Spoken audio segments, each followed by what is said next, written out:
my next guest with his next lecture. And I love the title, From Duty to Beauty. It's really, really good because we will talk about the new EU regulations and EU laws. And I know this can be quite challenging / boring / frustrating, but there are a lot of opportunities for your company, and on the other hand also filled with new opportunities in terms of the digital product passport, and we want to talk about this specific thing. In his presentation, Thomas Rödding will explain the most important current legal principles in an understandable way, make the most important derivations for companies transparent, and take the plenum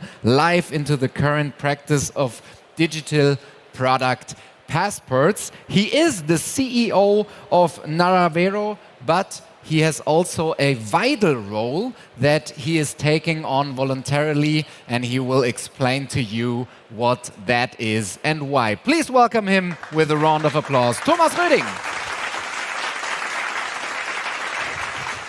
Thank you very much. Good afternoon. Hello, everyone. I assume digital product passports are new to you. And if anybody is thinking, I know already everything about digital product passports, I'm more than happy to see a hand so that I get an idea if my assumption is right. And as you heard introductory, the duty part is the challenging part of this presentation.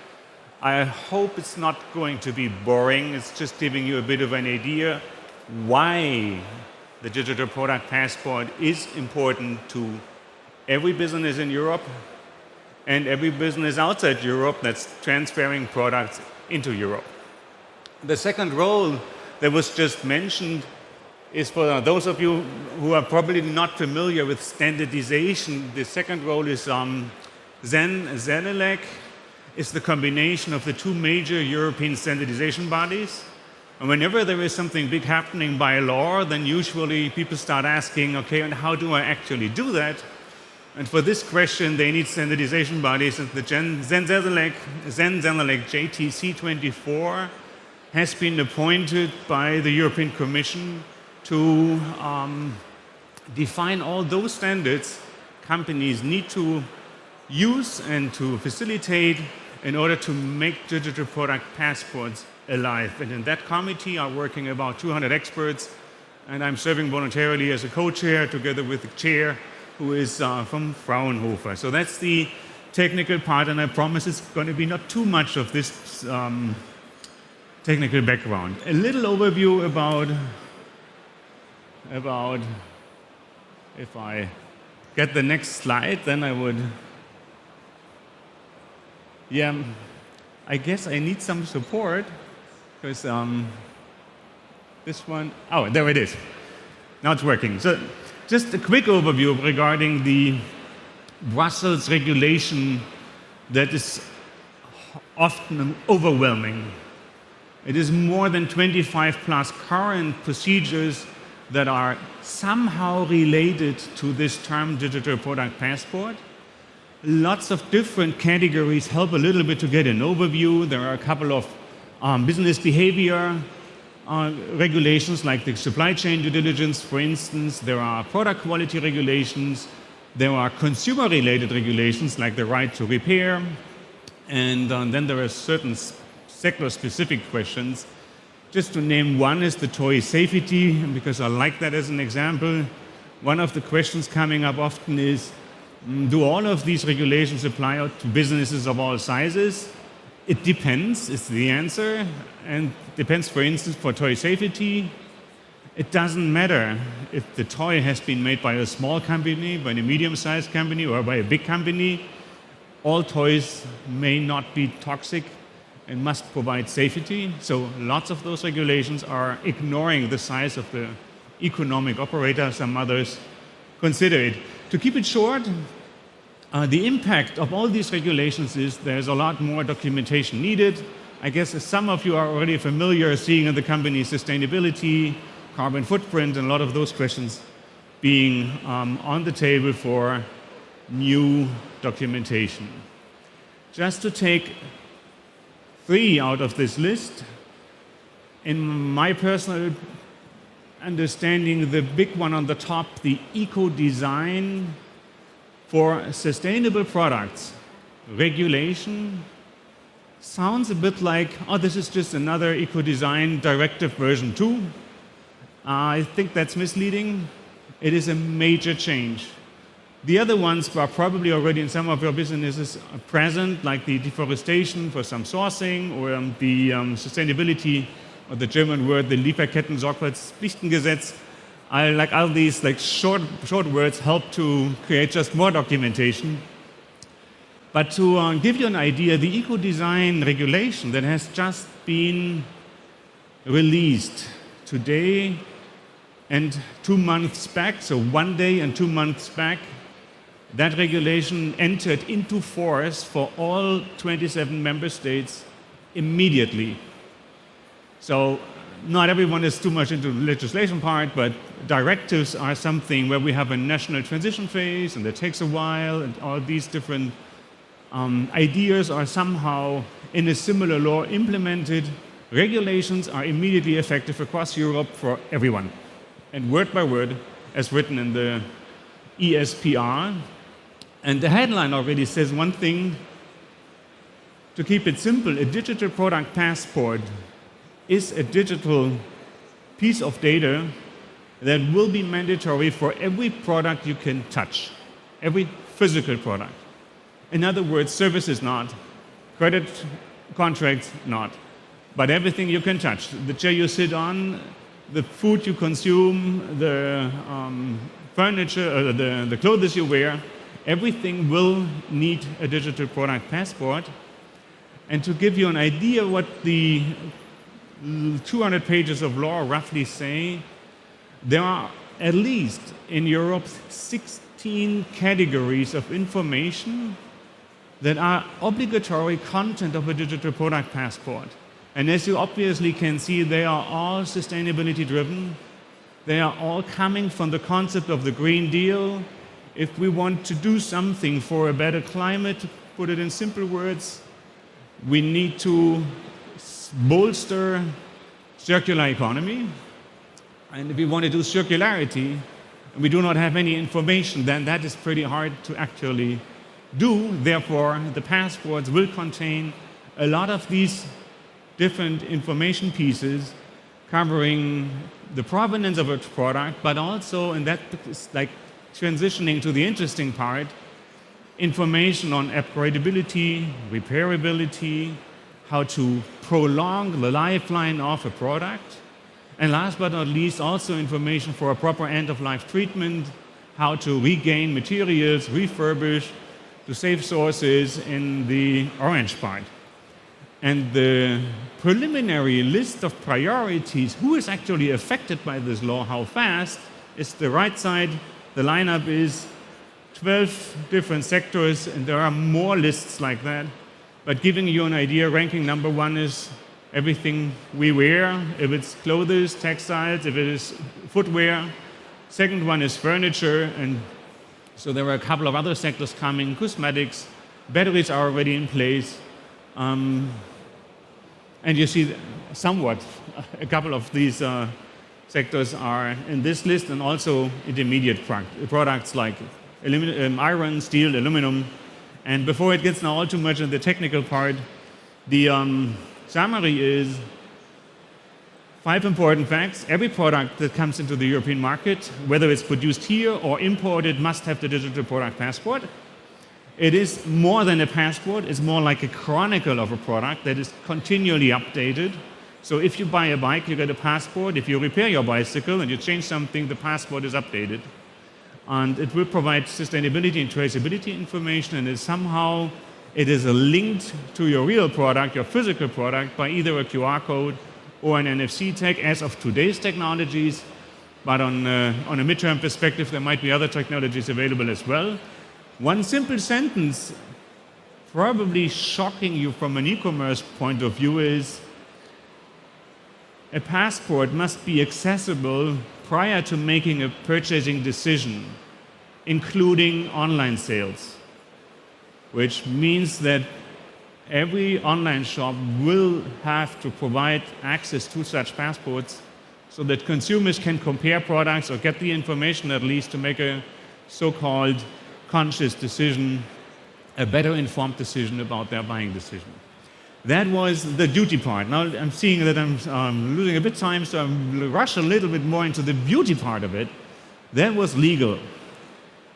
5 trillion, the last sentence about that, per year is Deloitte's prediction in quantity, how many DPPs are released every year.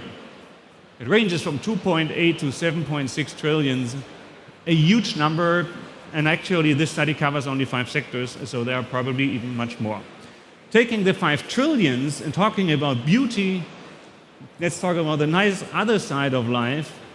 If every product will have an integrated digital interface by law, requiring to provide a touch point to see all the information that is obligatory, voluntary information allows a lot of new thinking how to translate, for instance, sustainability needs into services, cross-selling, spare parts, consumables. So everything you can picture means, on the other hand, if there are 5 trillion passports every year released, all of them are intended to be the interface to consumers. So you could think of cross-selling and upselling. You could think of repair options. You could think of trade-in options. You could think of a lot of different concepts to let products talk, and every single individual physical product will have this interface that allows to have voluntary information. Could be just service, like a manual or a video clip in the proper language. It could be supporting documentation, but it's kind of like a lot of different options in one thing, and it shall be as easy as possible to access those. And in order to give you a little bit of an idea, one of our very, very first pioneers is a company that makes different suitcases. And just that you get an idea what it means to make it as easy accessible as possible, there is a little video clip showing how that actually works. And before I start that, it's only a few seconds. There is no prior app installation needed, no extra software needed. But what happens is you take a smartphone, just hold it on the product, and it opens up on the lock screen an immediate touch point to get all the information. For instance, to find spare parts, for instance, to find sustainability information. And since you see there is no QR code in this case, both is possible. QR codes are well known. The other technology, NFC tags, are getting more and more a common thing in a lot of different industries, specifically in those products where QR codes might not be proper and aesthetically good, or they might not be safe enough since they don't provide any authenticity. Those examples continue, for instance, in the furniture sector, where you have just a tap to the chair, and the chair will provide a lot of information, the details, the sustainability information, as well as, for instance, in this case, the brand Core has a Corever program where you can return the furniture, they redo the surface, they remanufacture the product to get it ready to be sold a second time. And all these service information can be integrated in one single touch point. And the huge difference to today's, let's go in our supermarket and look at QR codes thing is, you don't have a defined expectation if you go in the supermarket and look at a QR code. It could be everything. Could be a generic statement, we are a great brand. Could be another generic statement, we are a sustainable brand. It could be, if you look for food, like one of these 500 farmers is probably local and was contributed to the good. There is no definition what is actually useful or not useful information.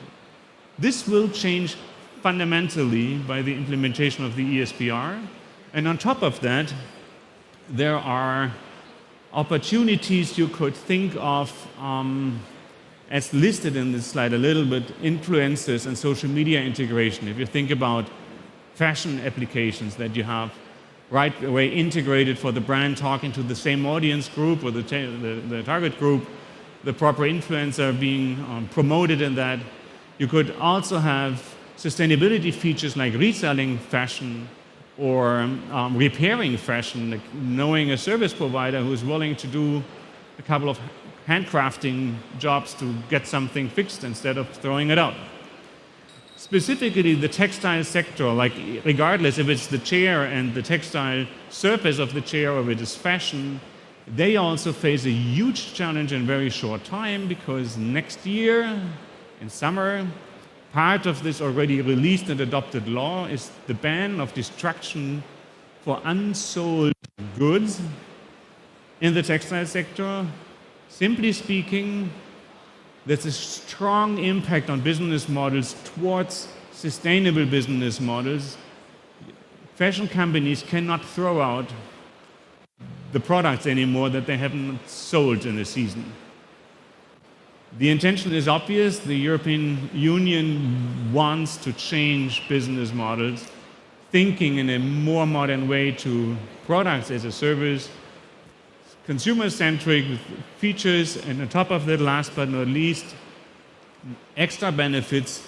You can think of our detailed sustainability information, which is, at least for some of the typical personas, a very modern question. People start asking, was it a good sourcing? Was it a responsible sourcing? Is it something that I can actually, thinking of my kids of the future, can I actually do that or can I not do that?